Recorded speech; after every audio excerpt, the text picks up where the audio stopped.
Hello, YouTube friends and family. Welcome back. We're on the Lanai again. It's April 7th, Sunday. The Sunday market is happening, and What happened? You didn't go?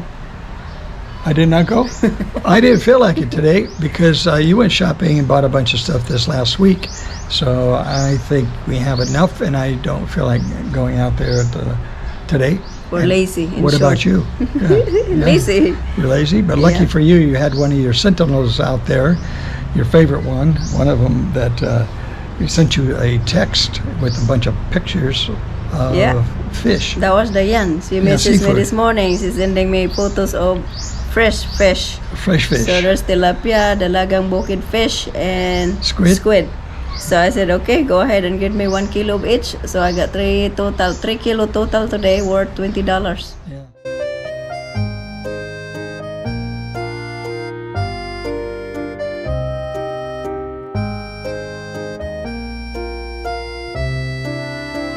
Yeah. So I'm gonna cook the squid later on. And this last week, a couple of things have been coming to mind lately, especially this last week on a separate subject, and that's the rights that foreigners don't have here in the Philippines and don't know if they ever will. But you guys pretty much know already that you don't have the right as a foreigner, even if you're married to a Filipina. You can't own land, although you can be listed on the paperwork, the property, and you may own an interest in the structure if you're building a house. And a lot of people are going a little nuts. It seems like foreigners coming over here and they're buying land left and right, and it's that fear of missing out. Yeah, it's a lot over here. Even if they're not even married yet, they bought the land together. I don't know what they do on that, and then. You mean how they did that? Yes. Yeah. And then at the end, like example, they end up breaking up. So that's a problem because the woman is the one get all the property.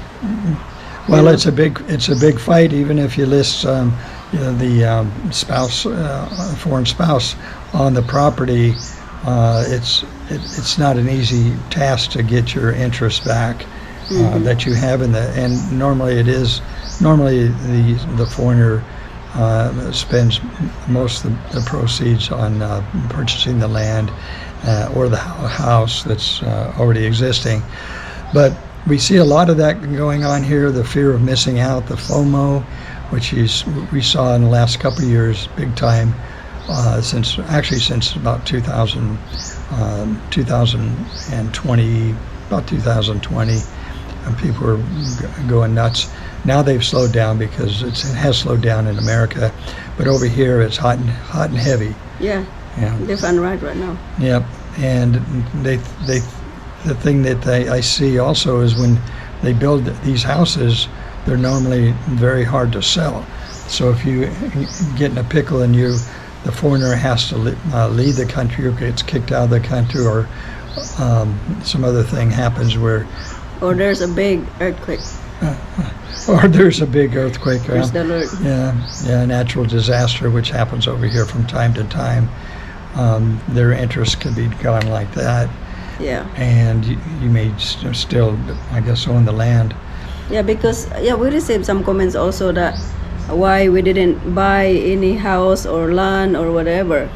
Yeah, they're putting pressure, saying, "Oh man, I got this property, or my friend just got one. I got to go get one." Yeah, I have to hurry and grab one. Yeah, a lot of people are overpaying for property that is quite a bit higher than it was just a few years ago. But we're just sit back and relax and watch. Yeah, sit and watch. Yep. There's a risk in what they're doing, I think. And that's up to them. They can take the risk, and there's a lot of things that can make you want to move. And if you've invested a boatload of money on the land, and then you pay to have a home built, or you somehow build it yourself, well, whatever you have invested could be lost. It's that crazy optimism people have. Well, I can just sell it. Well, things sit around for a long time normally when they're for sale over here. And there's a lot of abandoned projects and a lot of scams have gone on over the years. Yes, be careful when you buy a lot or a house. Yeah, especially like in the condo market, a lot of scams have happened with that. Yes. A lot has been all over the place. You can see construction projects that never were finished or not finished properly, and the homeowners are stuck. Yeah. You have to make sure that you meet the real owner and you have the proof that they own the property, because a scam left and right. Yeah, foreigners are putting up too much down payment too before they even know that the title is clear and really clean and not some fraudulent document. So, yeah, like you say, you have to actually meet the verified owner. Yes. With proper documentation that they are the owner, and there's no other owners in the woodwork that might come out and stake a claim to the property that you've invested so much of your hard-earned retirement money on. So that's a big thing we've been noticing is very, very prevalent right now. But we're gonna just I've even warned some of them not to do it, or be very careful. You don't have to jump in and do that.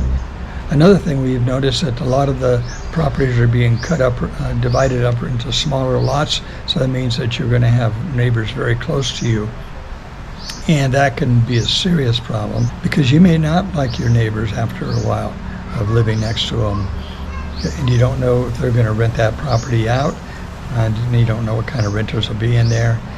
And that you're in very close proximity to your neighbors in a lot of these properties because there's a lot of profiteering going on, a lot of greed, and so you've got to be cautious. And we just would much rather rent here in the Philippines at this stage. That's why we keep renting and renting. You know, even if we can afford to get one, but we don't want to do it because it's kind of scary. We're not ready yet. Well, over here in the Philippines, they don't have title searches like we do in the States.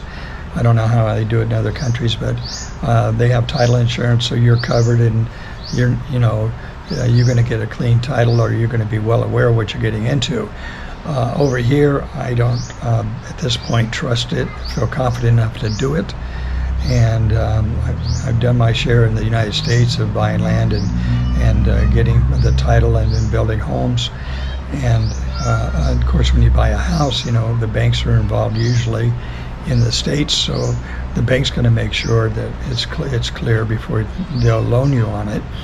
So but we've been hearing the buzz about houses and building and land. Everybody's gobbling it up. Well, we're not even sure we want to stay in Valencia. Yeah, we are the people that we don't want to be staying in one comfort zone.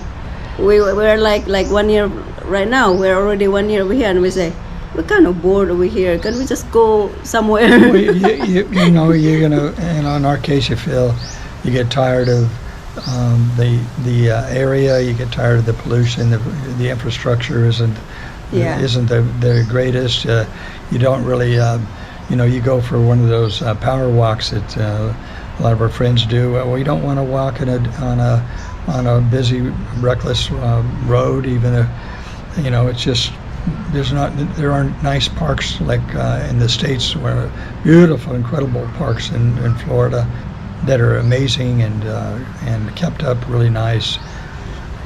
And it's safe to walk. Just like our house in Dayton, Nevada, it's very nice house, and then nice walking path, like we can walk there. You mean the one in Curdy Ranch? In Dayton, Nevada. Well, Dayton was kind of cold and miserable, so we moved out of there. Yeah. But yeah, it did have sidewalks, but they were really bad neighbors over there too. Yeah, and then after that we got bored, and then we decided to sell the house. Pasofino house, the Reno, and then the Dayton. So we are like that. Well, the best one was the Pasofino house. They had beautiful parks and sidewalks and nice community.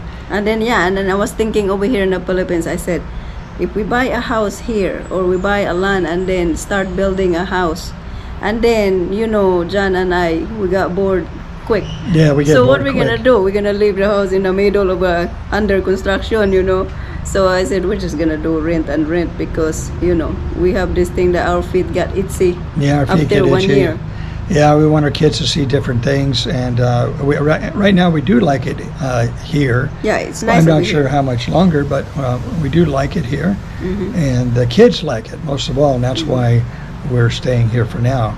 Yeah. Right here, and that's why we built the lanai to make it better for the kids, Mhm. and the pool's right there. So this is a good place, but I'm not sure how much longer we're going to be staying here. Yes. And how long do you think we should stay here, darling? For now, we don't know yet. Well, that's not a good answer. People want to know. Oh, we don't really plan. Our plan is just come like today. Okay, let's do it. And we will do it. We don't plan like 6 months from now let's go back to that like that. While others are investing their hard-earned money in land and having someone build a house for them, we are just saving money and Yes. enjoying that. The good thing is we're saving a lot of money over here. So that's mad money, and we can travel anytime we want, skedaddle, and go on to the next chapter. I'm gonna go start cooking, so we'll see you guys in the next video. Yep. Thanks for listening Bye. and watching.